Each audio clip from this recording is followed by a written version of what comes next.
Hello everyone, this is Tom Fox. I would like to welcome you to the Sunday Book Review.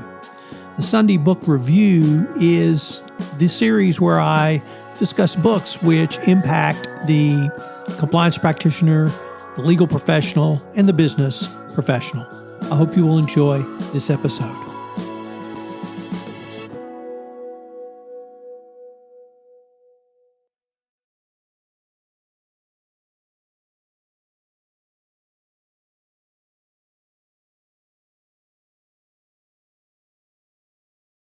Sunday Book Review for October 17, 2021, The Mysteries at Carnival's Editions. We begin with St. Peter's Fair by Ellis Peters, set during a lull in an English Civil War. It tells the tale of a wealthy 12th century merchant who traveled to Shrewsbury for the fair. His brother acquires the sluicing ability of warrior-turned-monk brother Cadfael.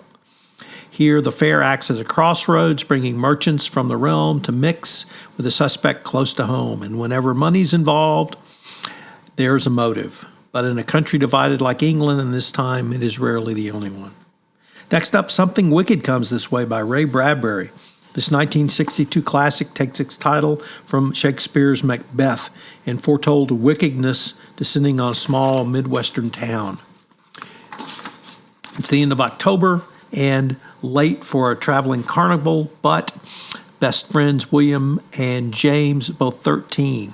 What starts out thrilling turns sinister. After exploring the rides and sideshows, the two boys flee from a frightening encounter.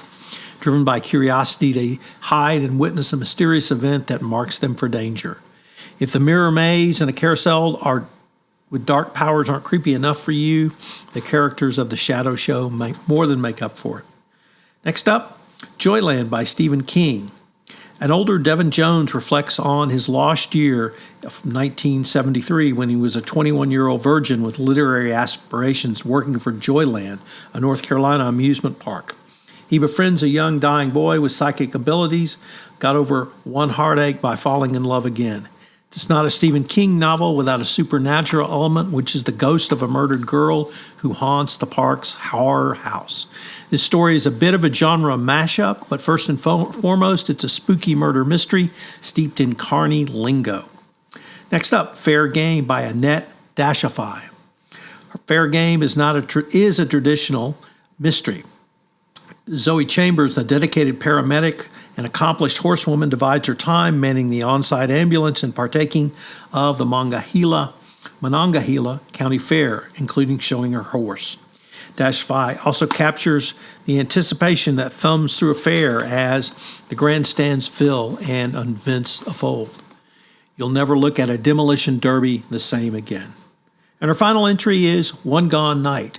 This dual timeline story takes place in the small town of Opal Beach. Maureen works for a traveling carnival that sets down summer stakes in the wealthy enclave, and she decides this is where she'll change the trajectory of her life.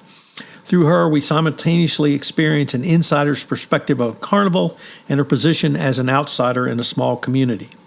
We are the exclusive, rather fast forward 3 decades, and Allison arrives during the off-season to house sit at a home on a beach. She soon finds herself in the mystery of Maureen's disappearance some 30 years earlier. So if you want a good, fun mystery that involves a state fair or a carnival, check out one of these books from the Sunday Book Review. I hope you'll join me for a great new podcast series entitled Effing Argentina. In this podcast series, myself and Greg Greenberg, the author of Effing Argentina, explore the current American psyche of being overworked, overleveraged, overtired, and overwhelmed. If you are exasperated with current American life, this is the podcast for you. In this month's The Compliance Life, I'm joined by John Melican, currently a managing director at Exeter and former CCO at American Express Travel. What is design thinking for compliance professionals?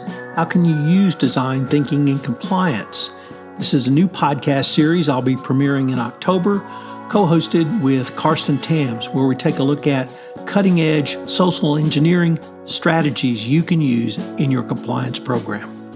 Finally, I invite you to check out my latest podcast addition to the Compliance Podcast Network, the ESG Report. In this podcast, I focus on the role of compliance in ESG going forward. I know you will enjoy it and, more importantly, find it useful. Thanks for listening.